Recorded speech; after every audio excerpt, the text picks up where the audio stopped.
Yes indeed, there was meddling in the 2016 presidential election, talk show host Rush Limbaugh told his audience Tuesday. So it turns out there was a government interfering in the presidential election. It was ours. It was the United States government, at the time being run by Barack Hussein O and his minions, Limbaugh said as he summarized the latest reports alleging former National Security Advisor Susan Rice led efforts to conduct surveillance on President Donald Trump and his associates. They have no evidence of collusion between Trump and the Russians, but look at the evidence of collusion between elements of the United States government and the Democrat Party. It's overwhelming, Limbaugh said, and the collusion of elements of the United States government trace all the way to the White House. This is bigger than Watergate. Certainly, it's Watergate style. It's in that league. Elements of the White House are colluding with the Democrat Party and the nominee to undermine the candidacy and then the transition and then the presidency of Donald Trump.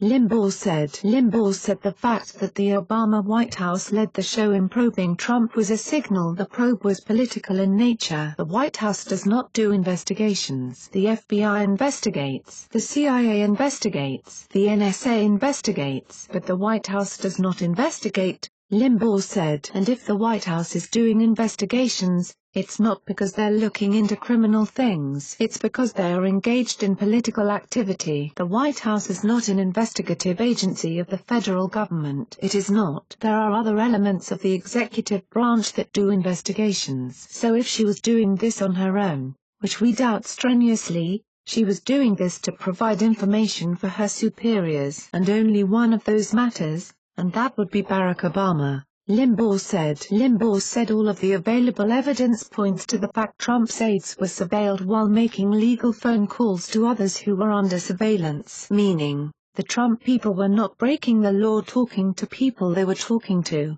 he said. There was nothing illegal about the conversations themselves. So Susan Rice took this data, the unmasked data combined with the spreadsheets, and it was leaked all over the drive-by media, month after month, after month, after month, after month. The only crime that's been committed here has been by those people who unmasked the people in these phone calls and then criminally, feloniously leaked their names and details. That's where criminality has occurred, he said. Limbaugh said the surveillance was key to the time when Trump began to emerge as a serious candidate. Trump comes down elevator in June of 2015. Right? He says what he says. Everybody expects Trump to implode. Limbaugh said everybody thinks Hillary's gonna win in a landslide. Everybody thinks that Trump's gonna step in it and he's not even serious. He's doing this for other reasons, to promote ratings for his TV show The Apprentice or what have you. By October,